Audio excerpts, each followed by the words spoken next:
Ladies and gentlemen, welcome to preliminary round 5 of the 29th World Schools Debating Championship in Bali, Indonesia. My name is Nita and I will be the chairperson of this debate while Kanaya will be the timekeeper. In this debate, each speaker will have 8 minutes to make their speech. After 1 minute, the timekeeper will signal once like this. After this, the debaters on the other team may offer points of information to the speaker. The debaters must stand up when they offer points of information. The speaker who has the floor may choose to start to decline a point when it is offered. At 7 minutes, the timekeeper will again signal once. After this, no more point of information will be offered for the rest of the speech. At 8 minutes, the timekeeper will make a double signal like this. After this, the speaker must conclude within a few seconds. There will be a short break at the end of each speech for the judges to conclude their notes. After the 6-minute speeches, each team will have opportunity to make a 4-minute reply speech. This can be made by either the first or second speaker on each team. No points of information are allowed during reply speeches. The opposition will make their reply speech first. After 3 minutes, the timekeeper will signal once to let the speaker know they have 1 minute left. After 4 minutes, the timekeeper will signal twice. Before the debate begins, I would like to remind you to switch off all mobile phones and anything else that might disturb the debaters. Should you need to leave or re-enter the room for any reason during the debate, please wait until the end of a speech to do so. Audience members should be aware that they may not participate in the main debate. There will be an opportunity to make comments after the judges have left the room at the end of the debate. Finally, audience members should be aware that recording this round is not allowed since the teams does not consent to be recorded. All audience members should respect that decisions. I would like to introduce the judges for this debate. They are Sherilyn from Singapore, who is the chair judge for today's debate, Lisa from Netherlands, and Danny from Indonesia. In proposition for this debate, we have the team from Australia. The first speaker is Dan. The second speaker is Al. And the third speaker is Jack. The reply speech will be delivered by Dan. And in opposition, we have the team from United States. The first speaker is Ella. The second speaker is Aditya.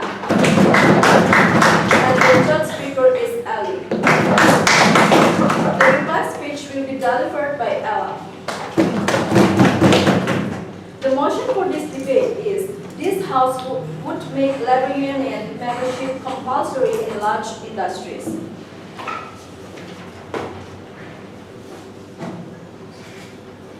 It gives me a pleasure to invite the first speaker for the proposition team to open the debate. Please welcome Dan.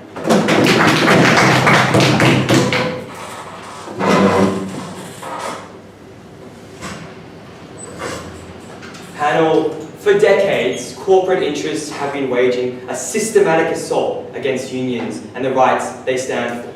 They lobby political parties, they produce dishonest research, they automate, they offshore, all in the pursuit of their corporate agendas.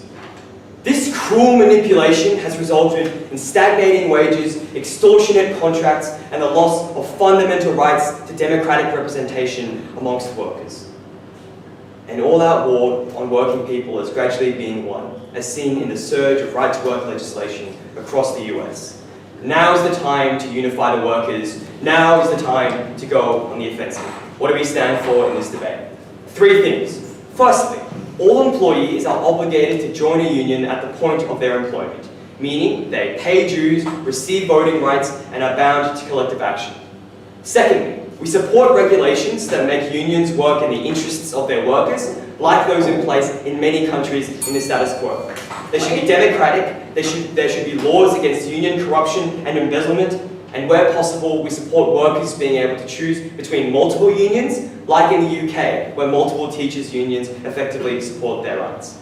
Finally, we define large industry as any industry which contributes to a significant proportion of employment or GDP. So for Singapore, that's electronics manufacturing. For Bali, that's tourism. For Australia, that's agriculture and mining. And for the US, that's journalism, the service industry, and sports. I'll bring you 2 points in substantive in my speech. Firstly, why our model is required to ensure equal democratic representation, and secondly, why our model is necessary to secure workers' rights. On to the first. Compulsory labour unions are required to ensure equal democratic representation. Democracies are premised on having an equal say in setting the terms of our collective governments. That is a principle that motivates the foundation of one person, one vote. But voting is not the only way that you have your voice heard. An important way to get a voice in the shaping of our government is through civil affiliations. For instance, when owners of corporations pay lobbyists to help them pass certain forms of legislation. Yet, in the status quo, the owners of the means of production have a disproportionately large voice in influencing politics in their civil affiliations. For every $1 spent by unions on lobbying, corporations spend 34. Workers are shackled to the businesses in their immediate area for sustenance, with no ability to push against them on an individual level. The corporate fat cat votes once at the polls, twice in donation, and 3 times in lobbying. By contrast, the labourer votes once every 4 years in a situation where their power of their vote is going down at a worrying rate. This imbalance in power is reason in and of itself to enact our model of union membership being compulsory, even if it means taking a slight hit on GDP. Why is that? Firstly, because compulsory union membership, by its nature, provides precisely the form of political representation that the status quo deprives workers of. Firstly, it enhances the ability for workers to access political donation. Unions already spend upwards of $110 million on US presidential elections.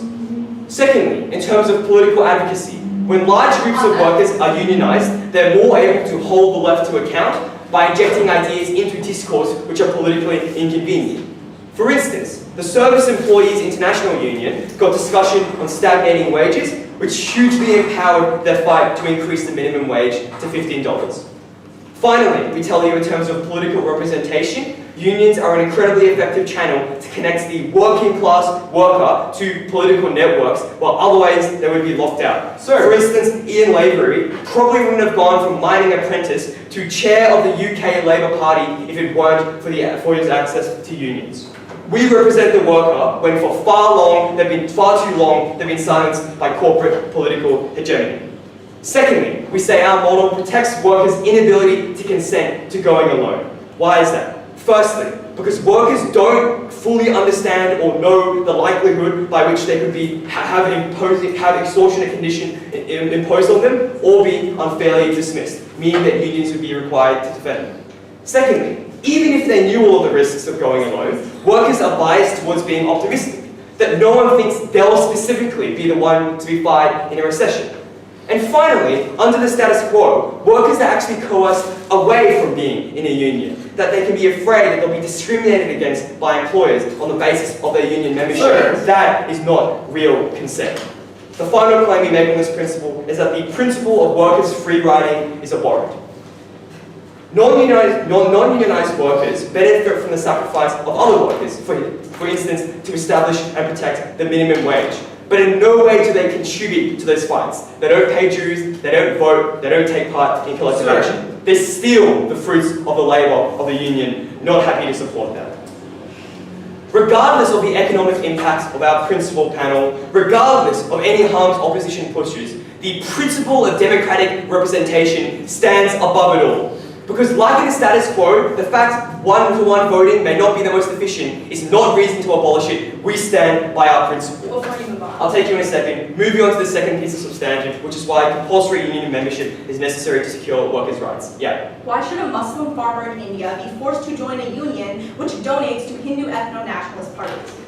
Well, the thing is, we're not supporting them doing precisely those things, right? We supported democratic representation, we supported a number of unions. In no way would that ever happen. Okay, back to the substantive. First, note the choice this opposition must defend is not between compulsory union membership and, well, some unions. It's between compulsory unions and none at all. Sir. Because the trend is, without compulsory membership, they are dying.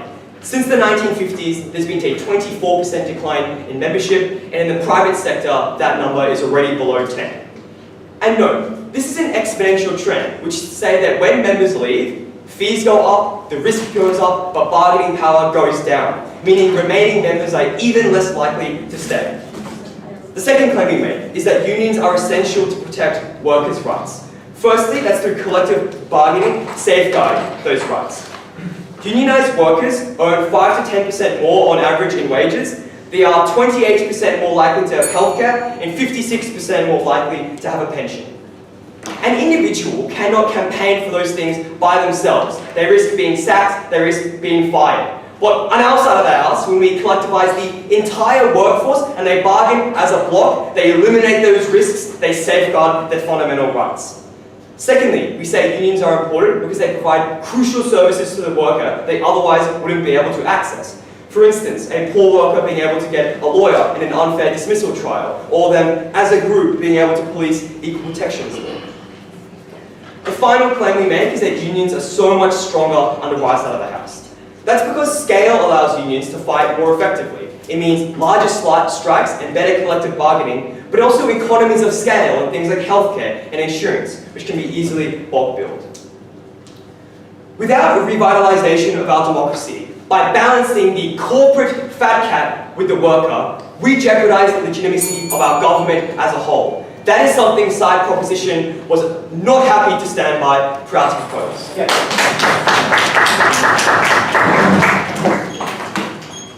The previous speaker spent 8 minutes and 7 seconds.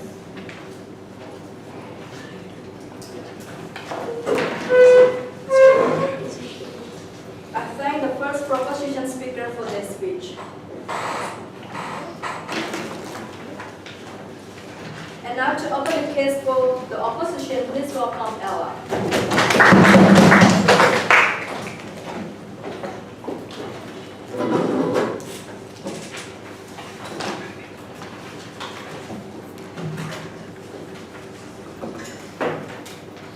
In the United States, 93% of the workers in the industries that proposition is talking about elect not to join unions. We would like to know why Australia thinks that these millions of workers are all making the wrong decision and why the government has the right to make that decision for them. They have 2 burdens in this round. The first is to prove that their policy benefits all unionized workers and the economy as a whole, but second, they have to prove these benefits are so overwhelmingly important as to justify the massive rights violation inherent on their side of the house. Before rebutting their case and introducing our first 2 substantive arguments, let's just clarify a couple things in this round. This debate is about the comparative. It's about which side creates the best labor policy in the long term. What's our stance? We welcome declines in union membership across the world and think in today's modern economy, unions play an actively harmful role. That said, we tolerate voluntary union membership because we recognize the importance of freedom of association, something their side flouts. But make no mistake, we're not accepting the status quo as it stands. We support alternative means of affecting labor policy, namely 3 things. First, we think labor law should be created through recommendations by independent commissions of economists, elected officials, and representatives from labor and industry, things like India's National Commission on Labor. Second, we would prosecute multinational corporations for flouting labor standards they adhere to at home when operating in the global south. But finally, we support other means of aligning employer-employee incentives, namely supporting things like favorable tax policy for firms co-owned by their workers. All of these are more appropriate means to achieve the end proposition aspires to. Now let's rebut their case. Their first argument was on this principle, and they had 2 things about decreasing the coercion of lobbying and this free riding principle. So first on lobbying. First of all, we would just like to point out that the way they promote democracy is to strip people of their right to freely associate. That seems a little bit contradictory. But on the point of lobbying, we have 2 responses.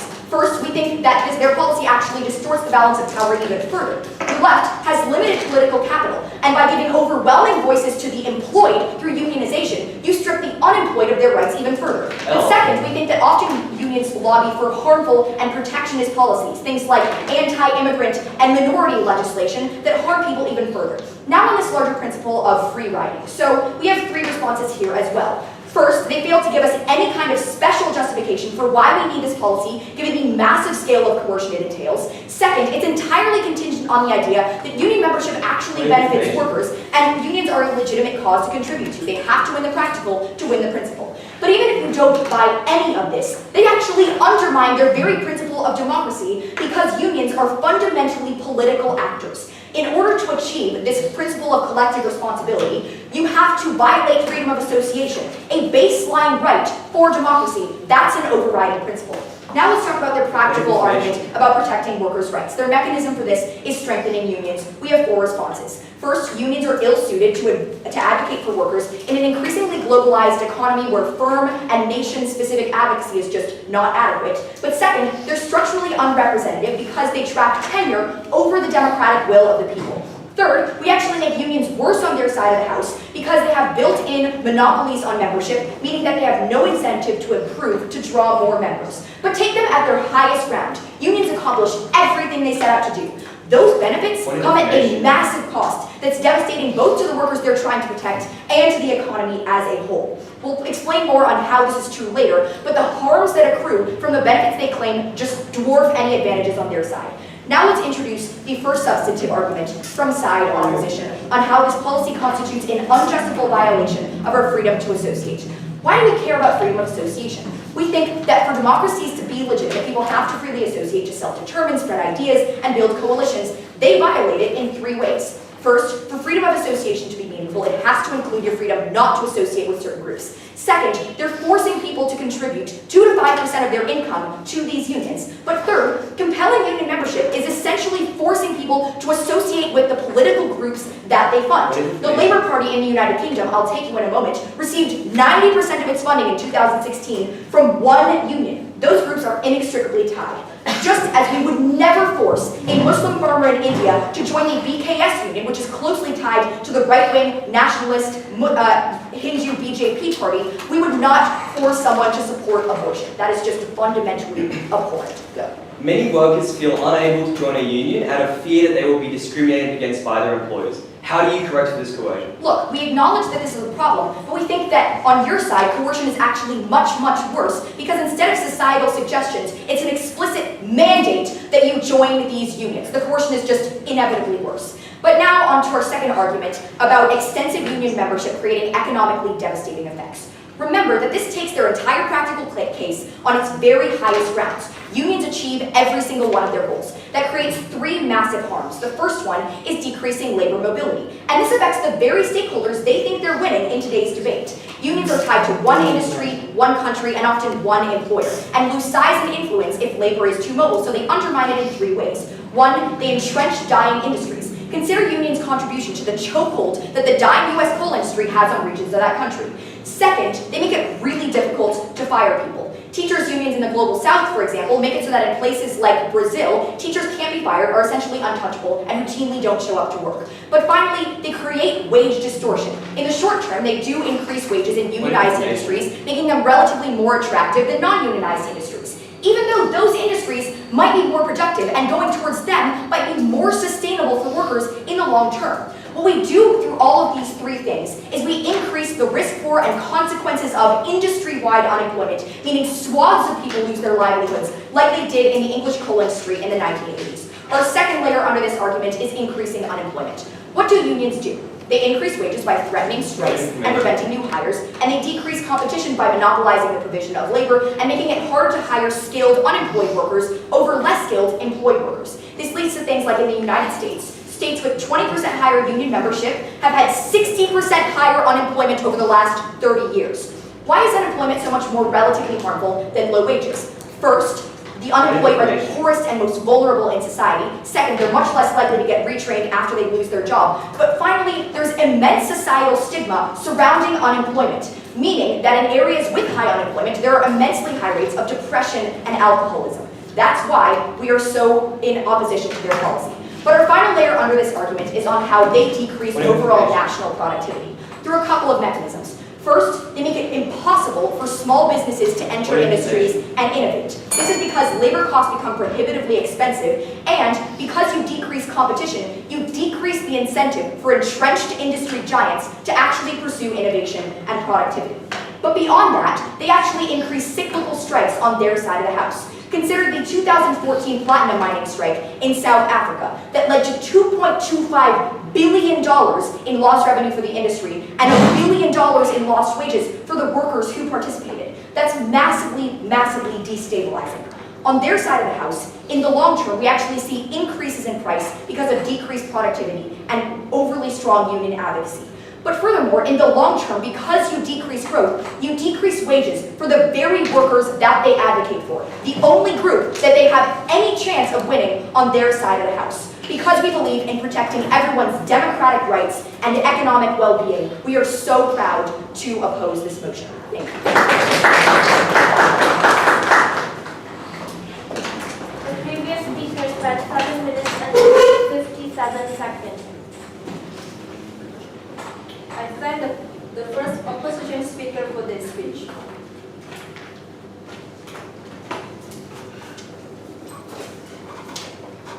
And now to continue the case for the proposition, please welcome up.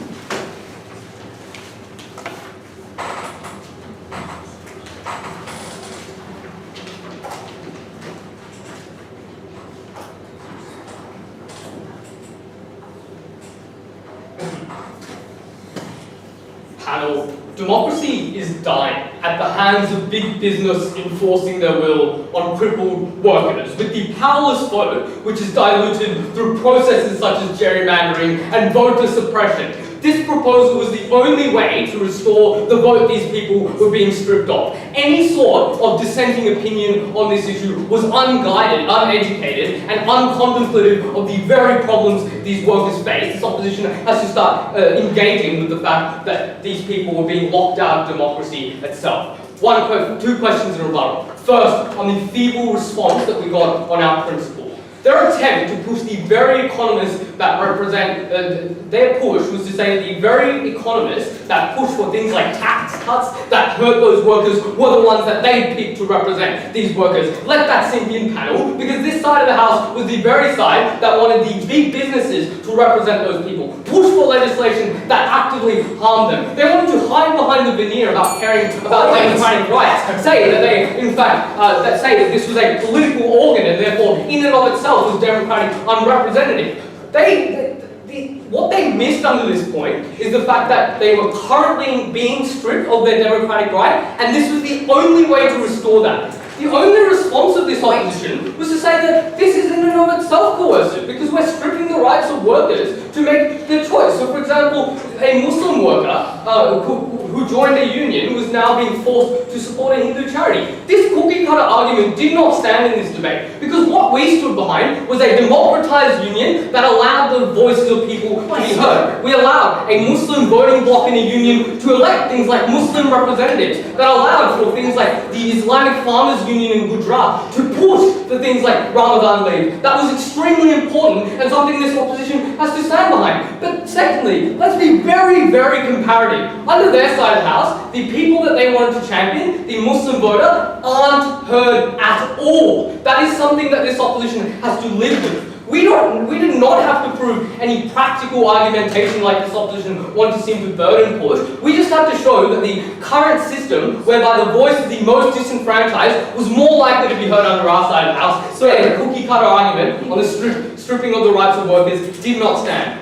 Even if we say that the right to affiliation was something that extended to workers, that only extended to the extent that you could express that right to affiliation. We think we did that when people were able to choose things like the union they were part of. This opposition needs to start engaging with that principle. Let's look at practical effects. This is where the majority of the material was predicated, and it was quite delusional. This opposition says that unions are awful for a couple of reasons. First, because they have things like tenure involved, and you have like corrupt figures at the top, and that's really bad. This opposition needs to start engaging with the reality of unions we gave you. Because tenure only happens to the extent where workers are reluctant to join unions in the first place. When they have the ability to influence those unions directly, that is how you get rid of things like corruption in tenure. The next push of this opposition was to say that globalization is happening, and beyond saying the word globalization, they didn't really give much analysis there. We tell you that the very things that labour unions deal with, things like the displacement of workers and things like the emergence of new industries, are dealt with by unions in a way that is humane and not just by looking at a spreadsheet like the economists under their side of the house. Because when labour unions are able to discuss things like contracts or slowing down particular dismissals of workers, that is something that is particularly good in dealing with globalisation.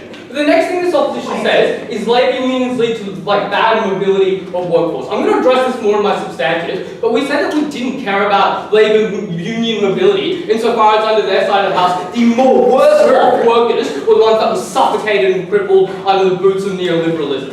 The very shallow response to our material was to say that unemployed workers were the ones that were going to be stuffed over by this. The thing to know is that unions help these people the most, because when they push for things like greater employment or a quota on the number of employees you have, or when they push for things like retraining when you get let go from a job, you're able to find employment more. Or when they push for things like better wages, those are all things that help the most disenfranchised. But in addition to that, let's just note under this point, this opposition just did not want to engage with the huge benefits we got when hundreds of people assembled and fought for higher wages, fought for better conditions. Let's be very clear. If we concede all of their material, at best they got a 0.2% increase in GDP growth rate. We were not going to trade that off at the expense of increases in wages and standards for workers. 2 points of substantive there. Firstly, why compulsory union membership is a necessary organ for a healthy economy. The economy suffocates under the boots of the bourgeoisie as American men in suits desperately pursue already inflated profits. Unions remedy a sick economy in 3 ways. The first is that they prevent crises of unemployment. 2 reasons under this. They slow otherwise rapid rates of dismissal that occur in the coal industry this opposition wants to talk about. Because unions have the ability, no thank you, to negotiate things like contracts that stagger and slow down layoffs. And that allows the government to impose things like policy that allows them to transition out of it. That was extremely important, because the very economic material this opposition wanted to stand behind did not stand in the face of that. But secondly, they softened the harms of unemployment, because they were able to invest in things like retraining or force companies to compensate their workers with high severance packages, for example. This allowed the effects of unemployment to be far less worse, and you had things like greater spending under our side of the house. The second thing it did is it reduced economic inequality. I'll take a POI if you guys have one. Sure.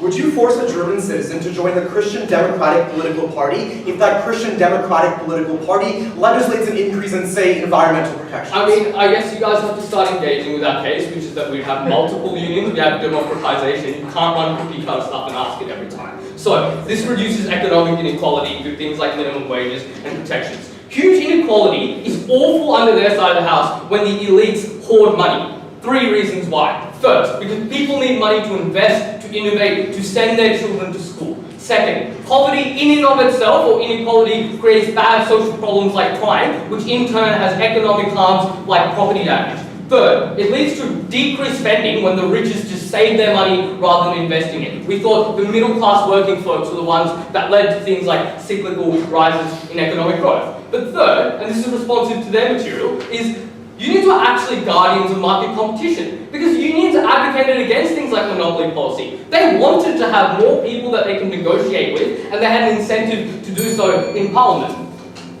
This point in and of itself is debate winning, because it shows that the economy is far better, and importantly it proves that their minute economic benefit at best is not worth the sacrifice of stripping the poorest of their wealth and their right to democratic representation. Let's look secondly at unions and women and minorities. Note that this is comprehensively responsive to that peculiar POI we got before. Unions rectify the travesty that is the failure of other civic institutions in the the vote to represent minority communities. Note a few things.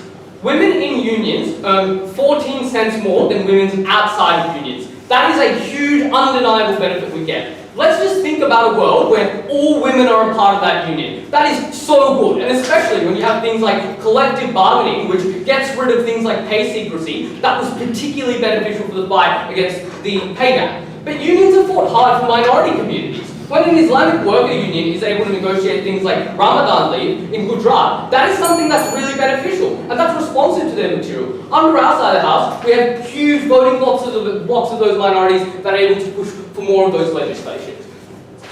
Panel, recognise this opposition needs to start dealing with the reality that is a lack of democratic representation. It wasn't enough for them to say that the rich would have $10 more. We'll proudly propose.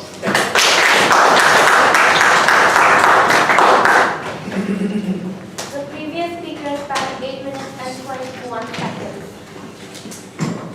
I thank the second proposition speaker for this speech.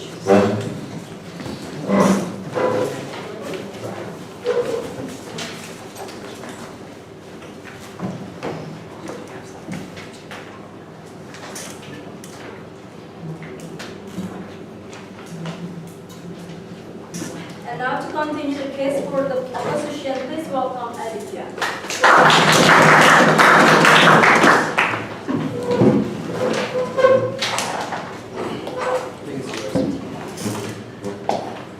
Thanks, man.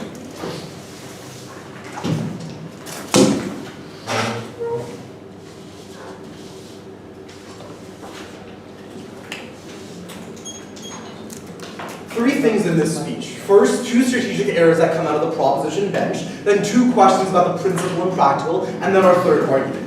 First, on the two strategic errors, we think the first one is that Australia does not meet the exceedingly high burden that we told you about in Opposition 1. What was that? At the point where 93% of workers in the United States reject unions, and we don't think this is idiosyncratic to the free market-loving America, but 84% of workers worldwide reject unions, we think it is very important for a compelling account to come out of proposition why government and why structurally unrepresented unions know what's best for workers who want what's best for themselves and what's best for their families in order to make that kind of choice. We think this is also inherently important because unions are political actors. They need to tell you why they want to violate this kind of freedom of choice. But we think the second strategic error that comes out of the proposition bench is at face they are fundamentally uncomparative. First, on the stance. Look, we're not heartless Tories. We're not advocating for like big business taking over the world. What we tell you in Opposition 1 is we think workers should have protections. They say, well, independent commissions are controlled by big business. We think that's factually false. Look to India, where their 2002 National Labour Commission, for example, instituted not only worker protections, but also capital restrictions, so you saw the middle class rising. We think those are the sorts of labour commissions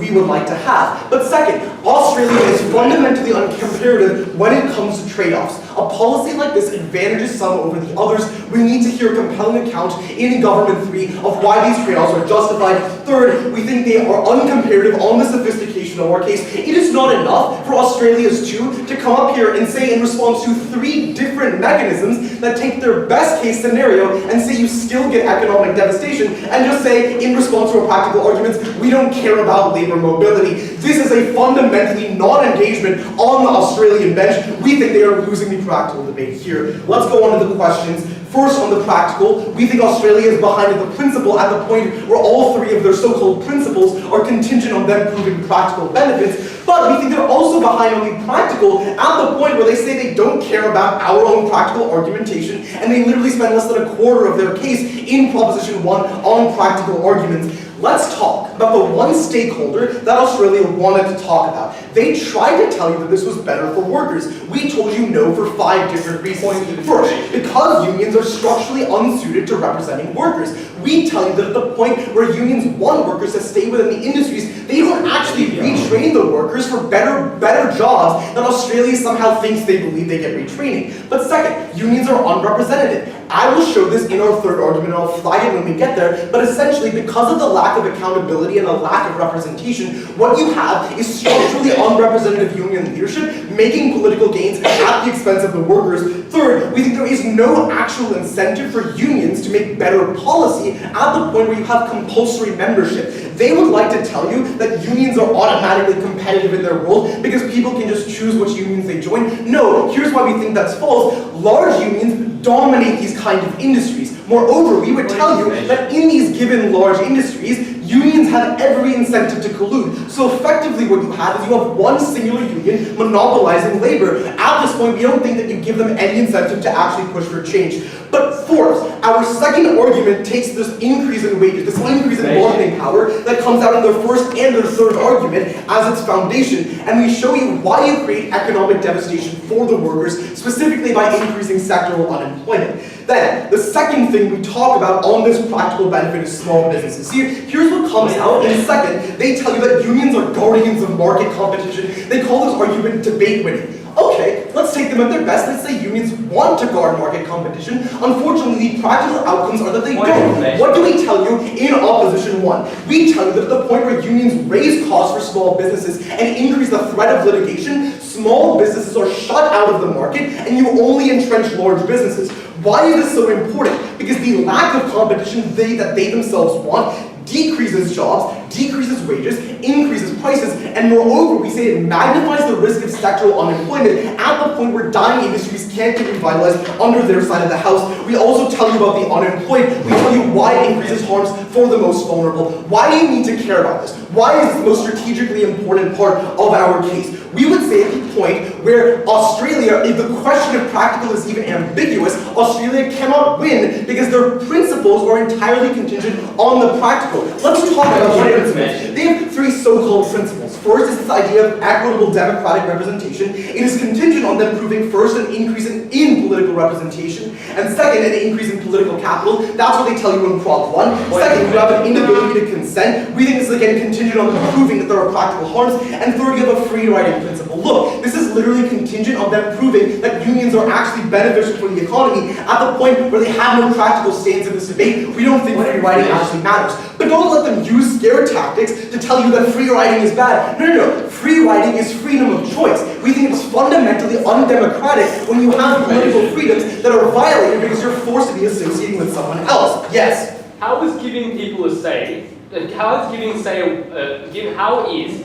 say to workers in politics, regardless of the implications of that, contingent on any outcome? Okay, so here's why you don't actually, it's contingent on you proving that workers get a larger say in politics. Here's why you don't do that. 3 reasons. First, we tell you the political capital is limited on the left. So what you do is you distort power between the unemployed and employed. At that point, their one person, one vote principle doesn't stand up because they're not even upholding it for the most vulnerable in society. But second, we would say, because this increase in bargaining power doesn't actually functionally materialize, we tell you that unions no longer have any incentive to actually represent the workers that they think they want to, because union membership is now compulsory. None of their principles stand in this round. Let's talk about our third argument about harmful political consequences. First, we think unions are structurally unrepresentative. Why? First, because in highly unionized firms that are less competitive, and this is what you see in highly unionized firms, not just firms with like 1 or 2 unions, seniority corresponds with tenure. So what you see in UK teachers' unions is that the old establishment leads with no incentive to let in minorities who are often new, young entries into the field into leadership. But second, even apathetic members forced to be there don't actually devote time to elections.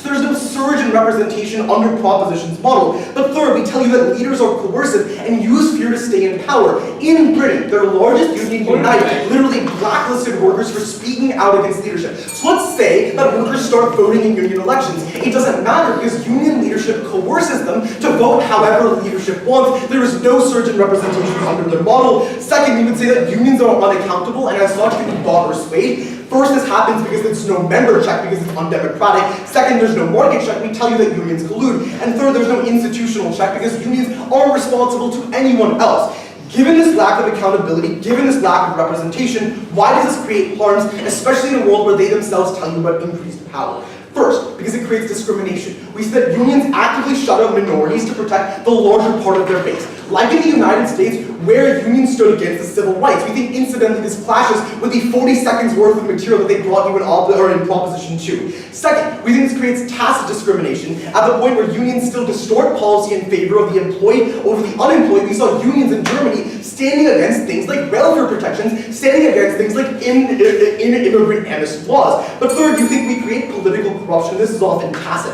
At the point where leaders pursue self-gain against the interests of their workers, we think this is what happened in South Africa, for example, where union leaders who wanted political gain told the police to fire upon their own striking mine workers. At the end of the day, if all side government can show you is that they might tangentially help some workers, we tell you why it works for them and for everyone else in the economy. That's why they lose.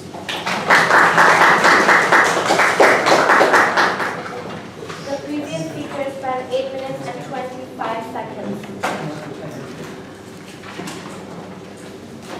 I invite the second opposition speaker for their speech.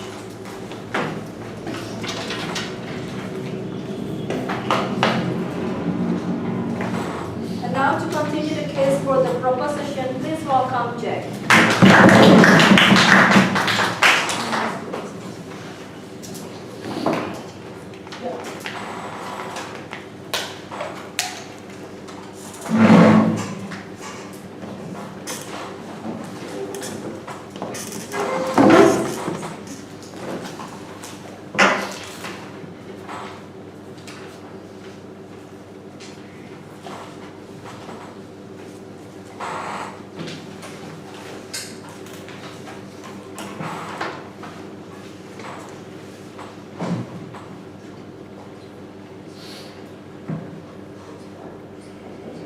Second off is totally right. The burden these guys set for us was exceedingly high. We did not have to prove that all unionised workers and the economy as a whole were 100% going to benefit from this policy. We had to show you that overwhelmingly, when wages went up by 7% in unionised industries, that helped the vast majority of workers. We had to show you that when workers had legal protection from being unfairly dismissed that did not exist for non-unionised workers on their side, that helped almost all, if not all, workers. So it's not true that we have to prove 100% of cases we are the best possible side. We just are saying on our side, firstly, that we help the vast majority of workers, but secondly, that we give them a voice in unions and we give them a voice in the workplace that they otherwise would not have had, and that in and of itself is a good that we should value. I'm going to do two things in this speech. First, I'm going to prove that our policy is crucial to democratic representation, and second, I'm going to explain why this is best for workers on a practical level. On the first, the principle.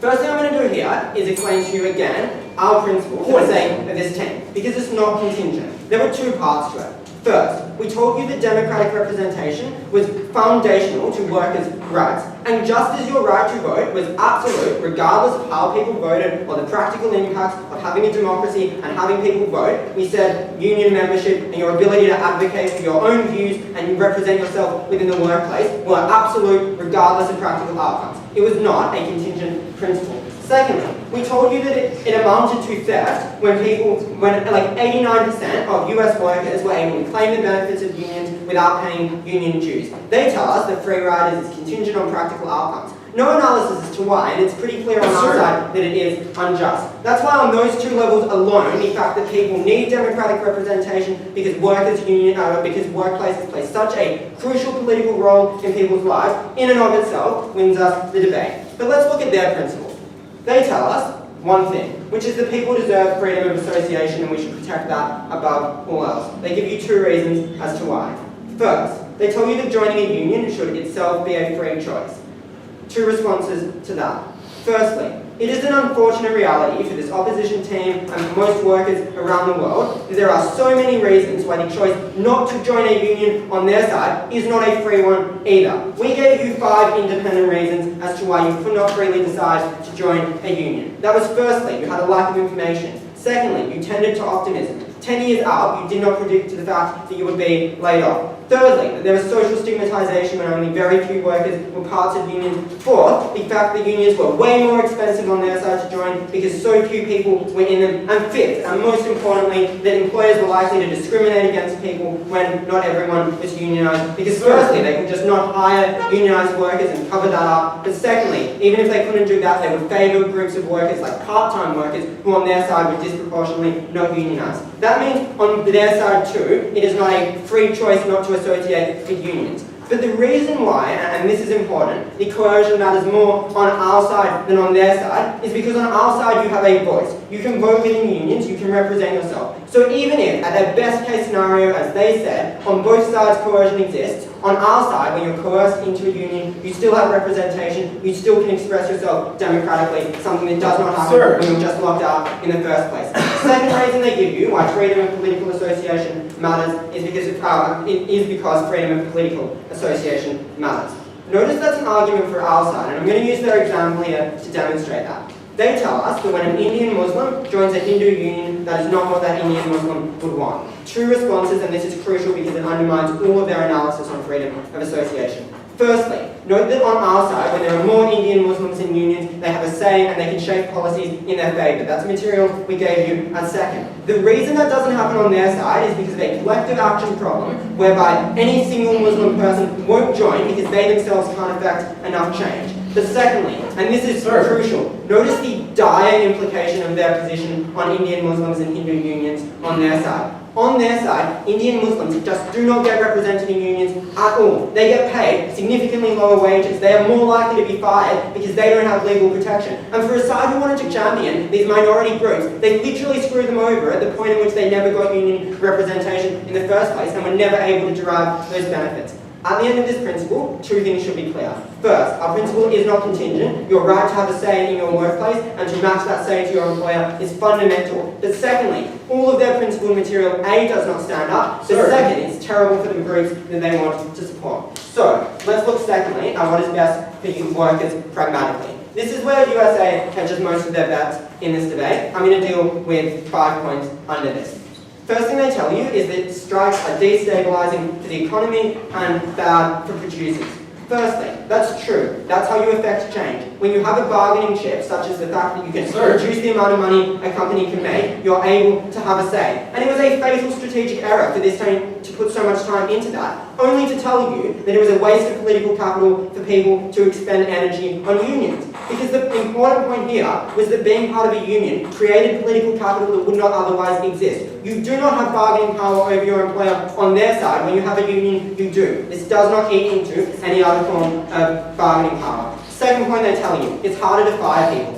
Like, absolutely, it is harder to fire people. That's like a really good thing. And all we're saying is that unfairly firing people should be illegal. Obviously, if Brazilian teachers don't show up to work, there is just cause to fire them. Unions won't stop you doing that. But in the vast majority of cases, when people, and I'll take you in a moment, are fired unfairly, we think they absolutely should have a right to legal counsel, but they do not have when they're not part of unions. Go. Let's talk about free riding. If the Democrats in the US legislate environmental protections a non-excludable good, why should any random citizen not be forced to join that party?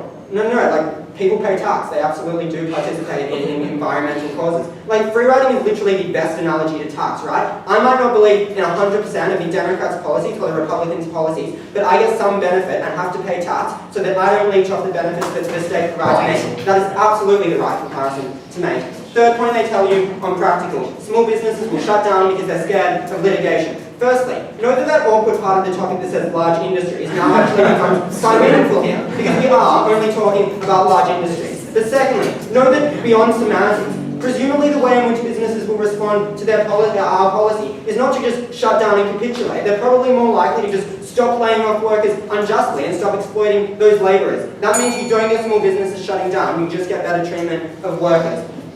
Next thing they tell you is that unions are a monopoly and they won't be democratic on our side, they won't reform. First, there are internal accountability mechanisms that work for the most part under the status quo and will continue to work on our side. When the head of a union does not want to be voted out of that position by not representing their members, they will listen to what those union members have to say. Secondly, as we told you down the bench, in most industries there were multiple unions creating competition. But thirdly, note how unions behave when they aren't guaranteed workers, and this is a point for our side. They're likely to engage in things like unnecessary strikes in order to get attention and claim workers. That goes away on our side.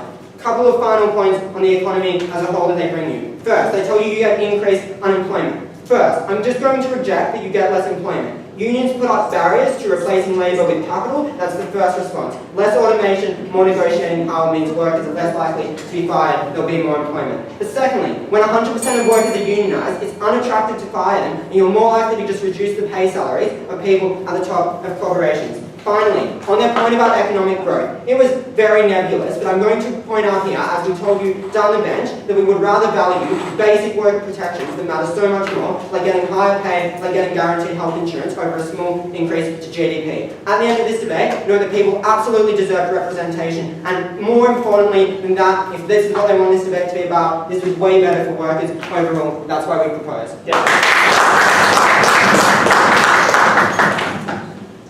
The previous speaker spent 8 minutes and 31 seconds. I send the third proposition speaker for this speech. And now to continue the case for the opposition, please welcome Felix.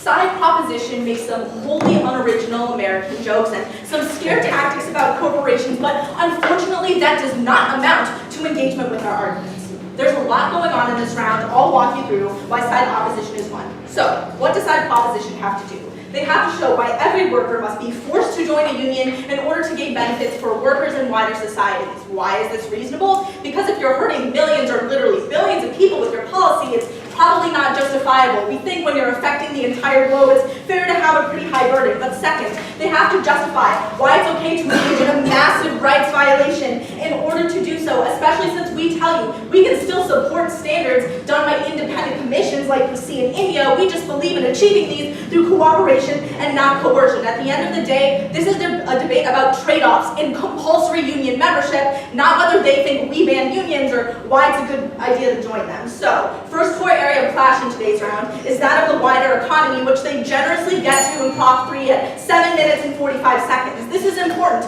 because even if you grant them literally like all of their case about workers, this is why we still win the round, because there are billions of people they're ignoring who aren't employed in these sectors. That is the wider economy. How do they do this? First of all, productivity. This happens in two ways. The first is small businesses. Not to shock you, but small businesses can be part of large industries.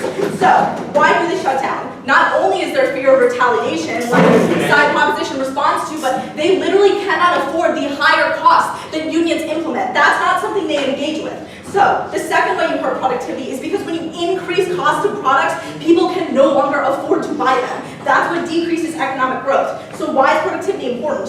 First of all, it's what creates the tax revenue to provide social services. Second, in the long run, that decreases wages. That's really important because when businesses are making less money and the economy is weaker, people cannot be paid as much. But third, because growth concretely reduces poverty, that's why we've seen global poverty go from 35% in 1990 to only 10% in 2013. Second way is unemployment. We would tell you that, first of all, people are literally fired onto their side of the house. That's like a statistical fact. In places where unionization is 20% higher, employment is 60% lower. They cannot sue their way out of businesses having to fire people because they cannot afford to keep them. But why is that worse than what they say? We tell you that the unemployed are the most vulnerable in this society. They're the most poor, and they're the least likely to be retrained. The longer they're out of employment, the more their skills decay, and the less the economy gets those valuable skills. But finally, because in the long run, social services for these people decrease, and the more the government has to spend on social services for the unemployed, the more they have to cut in other areas, which is crucial because that cuts into funds for retraining as well. But the third way they hurt more people, we tell you, is because unions structurally hurt the vulnerable. Why? Because they want to protect their own and protect wages. They see people like immigrants as a threat to that. That's why unions across the world oppose immigrations. They structurally don't represent women either. Even though women are often over half of unions, they're barely 10% of union leaders. But we thank Side Proposition for trying to explain misogyny to me. But then, what is the next thing they bring to you? They bring to you the idea that overall, they create aggregate growth. We tell you that's not true because, first of all of these harms still apply. Second, because you have more consumption in the economy when there are more people with jobs. But finally, because the contracts they talk about cannot prevent people from firing workers or replacing them when they cannot afford them, there is no way for retraining and for contracts to solve that problem. At that level, they hurt way more people than they help. That's why they lose this argument. Second key area of clash in today's round, which side is best for workers? We tell you, this is really important because this is the demographic they spend almost all of their case on. So if we win this argument, we win the round. First question under here, does union power actually increase? We give you a couple of reasons we think this isn't true. First, unions lose an incentive to perform when people are forced to join them. We think rather they collude with each other to take away the choice that the proposition creates an illusion of. But second, we tell you unions have huge structural problems that prevents them from being effective. That is, they don't cooperate with labor mobility, they don't understand like the global movement of labor, and they don't understand the fact that most labor is part-time, but unions negotiate for full-time workers. But third, we tell you unions are structurally unrepresentative at the level where turnout in union elections is under 20% as is. We don't think it's really realistic that it's going to change under their side of the house, but take them at their highest ground and say yes, unions are effective. Why is that bad? First of all, we tell you they destroy labor mobility. That is crucial because what unions want to do is keep the stranglehold they have on dying industries in order to hold their power, like they did with coal in the United States and United Kingdom. So what does that do? That creates unemployment across entire sectors, but it also means people cannot be effectively retrained because unions structurally oppose people being retrained and leaving their industry. But second, because unions fight for the privilege, that goes back to the part-time example where they only fight for full-time workers because that's who votes in their union election. So these minimum hours contracts mean people cannot get part-time jobs. But third, because these past economic harms I just mentioned affect union workers, which means when you see rising costs in the global economy, that hurts workers too, meaning their real wages are lower even if they're getting paid more. That's true across the world. But fourth, because they increase these costs, often businesses are afraid to hire people and are afraid to fire them. That is why you speed the pace of automation, ostensibly putting more people out of work, which again is legal. We help their demographic. If this is at all ambiguous, they lose the round, given that their principal argument is contingent on the practical, which I'll get to in a bit. Now, let's talk about the principle. Why is this important? Because states shouldn't abuse their vast coercive powers. So, freedom of association is what we bring to you. They give you a few reasons they think it's structurally acceptable to violate that. The first is political representation. We tell you that is contingent on the idea that they actually improve political representation, given that people do have the right to it now. But we also tell you, at the level where unions are very unrepresentative and often just lead based on tenure and don't do what workers want, they undermine this. But second, they tell you people can't consent because they don't have enough information. Yes? Do you think more pensions, more health insurance, higher wages and guaranteed legal protection, or a bit of GDP growth benefits workers more? We would tell you that when you hurt the global economy and you increase layoffs by up to 60%, you definitely hurt more people than you help. I already said that, I'm not sure why it's so unclear. But here's why workers can consent. First of all, we tell you, yeah, workers probably do know their sectors pretty well and understand the consequences. But second, we don't think that government plutocrats are necessarily in a better place to make decisions for those workers and force them to join unions. But the third thing they bring to you is free riding. We don't think paying taxes is the same thing as forcing someone to join a political party. But furthermore, we tell you again, this does not obligate people to join a union. It's contingent on the benefits that they prove. Choice at the end trumps this. The last thing they bring to you to respond to our principle is the idea of coercion. We say, first of all, we think it's unrealistic that 85% of workers are all not joining because they're afraid of coercion. But second, unions coerce people more when they put people on scab lists and threaten them in their homes for daring to defy the union. But third, at the level where the state is telling you, you literally cannot get a job, you cannot put food on the table unless you join this political organization. And then these unions take your hard-earned pay, that we find much more coercive. Why is that important? Because when people do not have freedom of association, they lose their right to fully participate in a democratic structure. Right now, we give you choice. They give you reasons. It might be a good idea to join a union, but that's not the debate. We ask them to engage with that, and that is why we are proud to oppose. The previous speaker spent 7 minutes and 53 seconds. We're going to turn opposition speaker for their speech.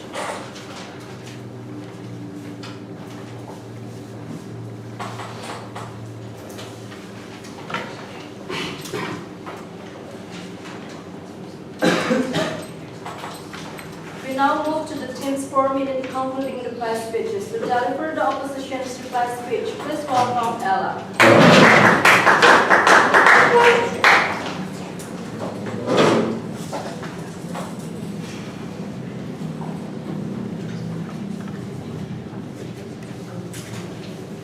Australia's job in this debate was not to prove that this House should not ban unions.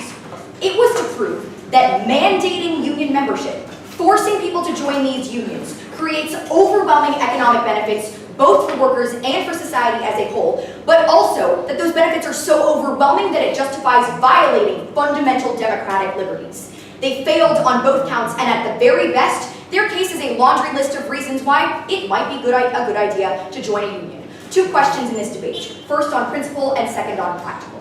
Let's start on the principle because they are massively behind on this account. Their entire principled case is reliant on the assumption that unions are the only way to increase democratic representation, that forcing someone to politically associate with a certain group is the best way to increase their democratic rights, and that these unions actually increase representation for disadvantaged groups when they skew representation for the most advantaged of those disadvantaged groups, and actually force people who don't want to engage in unions into these groups. It's just fundamentally flawed. But what did we hear on our principle of freedom of association? They told you, well, because you can choose which union you're forced to join, that means that you're democratically represented. We would say that these unions are always politically charged and overwhelmingly collude with one another and are dominated by individual actors, which means that this is fundamentally not true.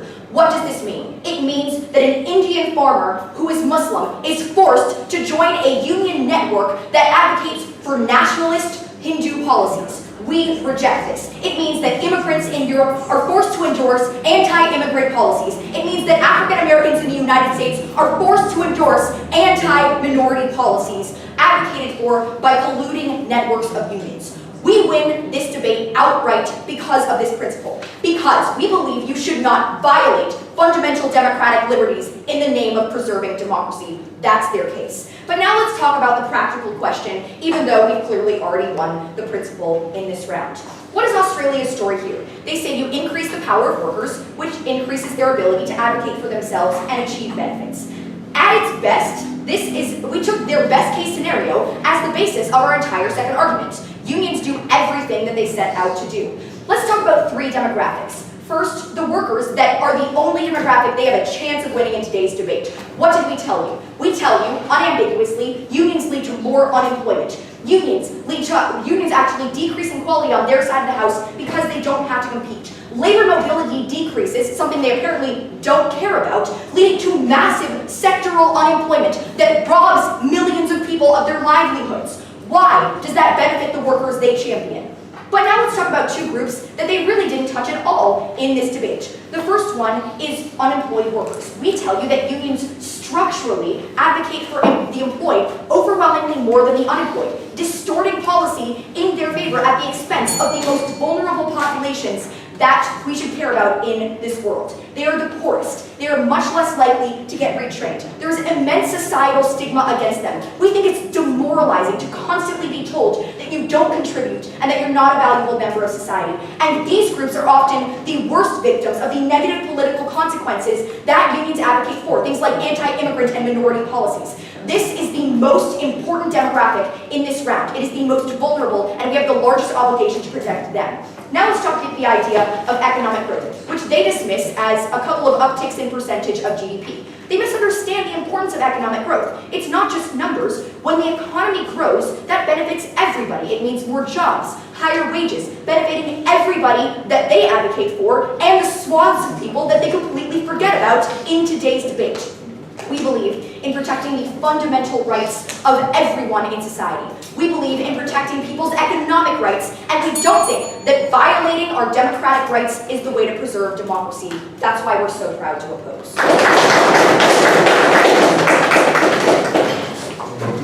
The previous speaker spent 4 minutes and 6 seconds. Now to conclude the case for the proposition and the debate as a whole, please welcome them.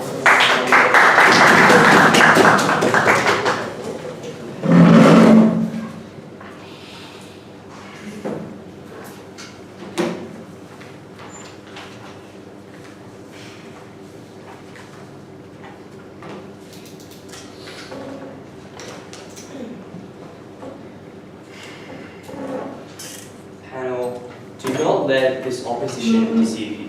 Because they talked a lot about increases in GDP. They talked a lot about somehow keeping more jobs. But the actual links between the existence of unions and the actual links between their model and those outcomes were completely asserted and underexplained.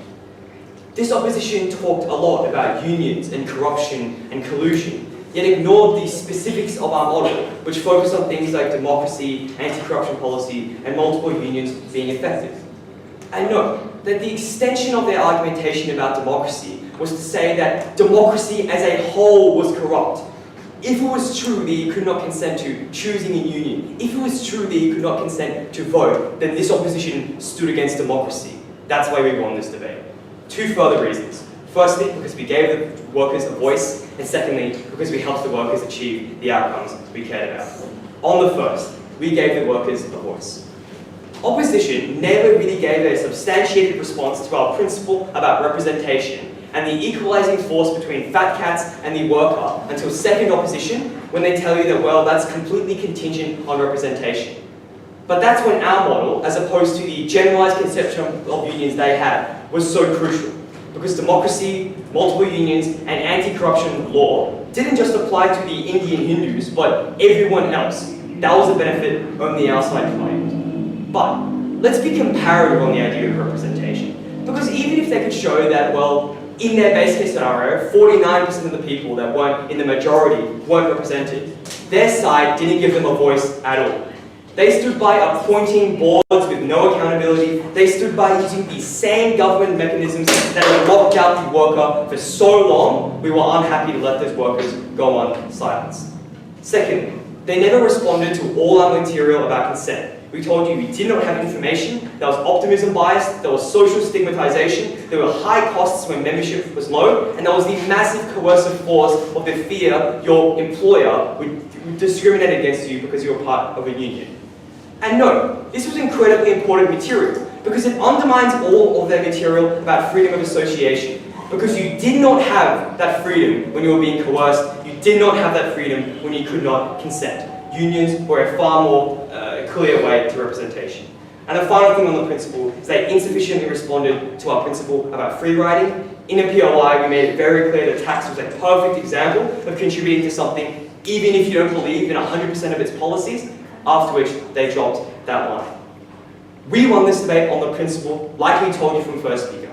This is about giving a voice to the workers who had been silenced for too long. That was what this opposition ignored. That was why we won this debate. Secondly, on why we helped workers. This issue was marginal. The opposition makes two big claims. Firstly, they tell you that people will lose their jobs. But this is where their assertions were really their undoing. Because they never made the connection between not having unions and having more jobs. We told you in second speaker substantive that the comparative was not more people working. It was things like automation, it was things like offshoring. They never responded to that substantive. That means at the end of this debate, we stood by slowing down the flow of people being replaced. We stood by reskilling the workers as they slowly got laid off and protecting industries that weren't suffering from that. And this side, while claiming to be in favour of the worker, allowed unfettered automation and unfettered offshoring. And note, all their hums about putting food on the table and all that flowery rhetoric about the least vulnerable or the most vulnerable people in society was completely contingent on that argument, and they fell down. They also never responded to all our second speaker substantive about the economy at large, things like the rich person's glut, things like redistributing wealth so it can be spent more efficiently, which mitigated their GDP arguments to some extent. Panel, rhetoric and assertions were not enough to get this opposition side across the line. They never dealt with the complexity of our principles. They never engaged with the principle of representation and the specifics of our model and the democracy it stood behind. That's why we won this debate. The previous speaker has 4 minutes and 24 seconds. Thank you to all speakers for this debate. We ask everyone to leave the room while the judges complete their speeches and make their decisions. We will then announce the results of this debate.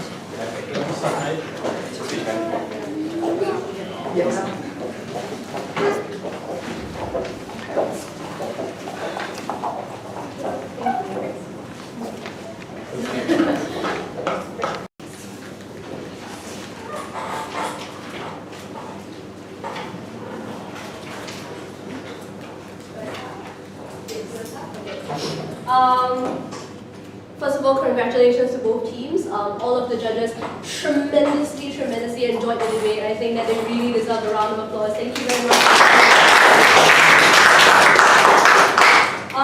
So I'm going to give the verdict straight away, of course, and then after that we'll just be explaining how the judges came to the decision. So first of all, it was an extremely close debate. All of the judges gave the debate on a margin of like half point to 2 points. So that's how close it was. And on a 2-1 split, it went to the team from the proposition, Australia. Okay, so maybe I'll start with something simple first, which is that on style, I think all of the judges really loved the variety of styles that were coming out on both sides. It was very enjoyable, you guys had a lot of energy. Maybe just slow down a little bit, because at times it became a little bit hard to write down what you guys were saying. So we could hear everything and we were amazingly convinced, but a little bit hard to keep track of every single, wonderful tidbit that was coming up in the speeches. So just try and slow down a little bit. So now on to the issues of the debate. The first issue that the judges looked at was about the idea of the freedom of association that opposition mentioned. And to that end, here's where the judges slightly differed. So on proposition, some of the judges felt that you guys sufficiently told us reasons why people actually did want to join unions, and that there were multiple reasons, like a myriad of reasons, why people don't necessarily join them in reality when actually they do want to, such as how the labor unions the companies that they're joining might be a little bit coercive in terms of saying that we're going to penalize you if you join these labor unions. Labor unions might have corruption and assault and all sorts of other things. And on the opposition, one of the judges also did think that you guys did point out that there was a whole bunch of people in the world that also did not want to join labor unions, and it was a very high percentage, and that these reasons couldn't possibly account for like every single person that didn't want to join it. So on that note, that for the judges was like a little bit of a deadlock, because on the other hand, you giving us a statistic, yes, but on the other hand as well, you guys gave us like some sort of understanding of why there are a large proportion of people possibly that could want to join these labor unions and could want to benefit from them, but might not really be benefiting from them as well. So that's where the judges split. On the next idea, for whether it was principally justified to do what's supposedly right for them and to force them to join these labor unions, here's where the judges split as well. So opposition did bring up alternative measures, right? About the independent commissions and about having independent committees to supposedly achieve all of the benefits that they're talking about as well. Some of the judges felt that it wasn't sufficiently analyzed the way the debate went, when you guys spent a lot more time explaining instead about the potential detriments that could come out from labor unions dominating and having collusion and all those sorts of things. The majority of the judges felt that if you guys could explain a little bit more about how those independent committees and things like that won't necessarily fall prey to the same harms that you guys are accusing them of, and also that they would be able to achieve all those sorts of benefits that you guys are talking about, then it might have come across as a little bit more persuasive. But of course, one of the judges did feel that that was enough, and that for her, she felt that for you guys, you did not manage to explain enough about how they talked about the collusion of the industry and how the labor unions could possibly have an overwhelming amount of detriment, and that you guys could have done a little bit more to explain how, even though labor unions are like independent commissions and that they do have their own agendas as well, how are you guys exactly going to prevent all of those harms that they brought up also. On the next issue, which was the issue of who benefits the worker in the short term and how the industry will respond, judges once again split. Basically split throughout the whole debate. I think proposition, trying not to sound confused here in my speech, proposition brought up a lot of immediate short-term benefits that the workers could gain, such as, if a whole bunch of people are going to be in the labor unions, then definitely you're going to have things like an increased amount of bargaining power, you're going to have access to things like healthcare and pension, which you don't necessarily achieve if you're not part of the labor union. Opposition did, however, once again, talk about the committees as well, and how it isn't necessarily a good thing for all of these workers to achieve all of these short-term benefits, if these short-term benefits could also be fairly given by these independent committees. But of course, some judges thought that there wasn't enough explanation on that front, whereas some judges thought that these were a bit too theoretical, but without really explaining how those things are actually going to be achieved by the labor unions or by the leaders of the labor unions in trying to fight for these sort of things. And then on to like industry response. Proposition tried to bring up the idea that when it came to the freedom of choice for you to join different labor unions, that there are definitely going to be multiple unions for you to choose from. You can choose the one that benefits you the most, you can choose the one whether it's political or not, and that's going to benefit you. And opposition brought up the idea about collusion and how, like, yes, even if you have multiple labor unions, all these labor unions are just going to join together and then, you know, they're going to achieve all the harms that you guys are talking about. Some judges felt that there was a little bit of a lack of explanation on how that collusion is necessarily going to be a bad thing in terms of the protection of the workers. Because at the end of the day, what they're talking about is that collective bargaining power, then saying that all of these unions are going to join together and have even more bargaining power, which they kind of explained but also could have done better in order to get like more people being persuaded to your side, then that's not necessarily a bad thing, other than just kind of mentioning the word collusion.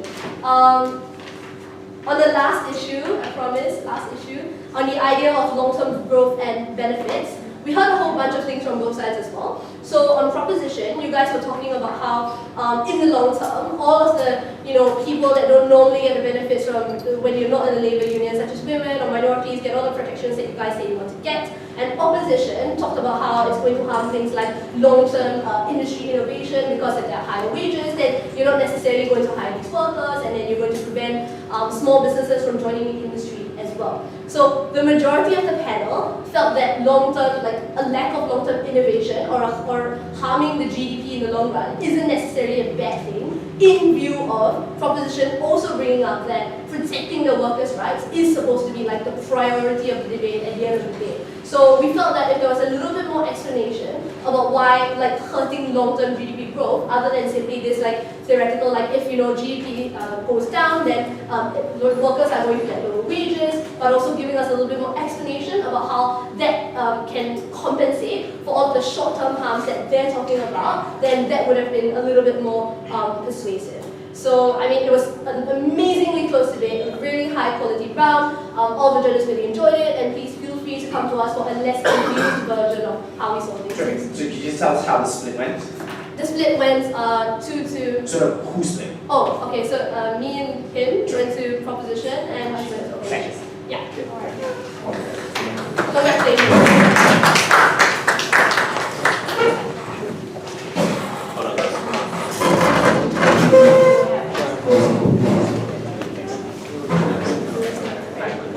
It's going chair. So we'll each at the end, right? Yeah, that's fine. Yeah. I got you. Yeah, sure. So thanks for your we would like some feedback. This week is what asked was like the offensive material other than executive defense. I don't know the line about when you say at the margin, there's some reasons why you might dissent, right? So I'd like to hear and that was defense. I'd like to hear the offensive reasons why you would think proposition. In general, one or two, and then one point of constructive feedback. Effective what happens to work. Sure. Yeah, sure. But so first I need to tell you guys why I'm not being Actually representing them better. So And the I'll just metrics that talk they myself. use are less likely to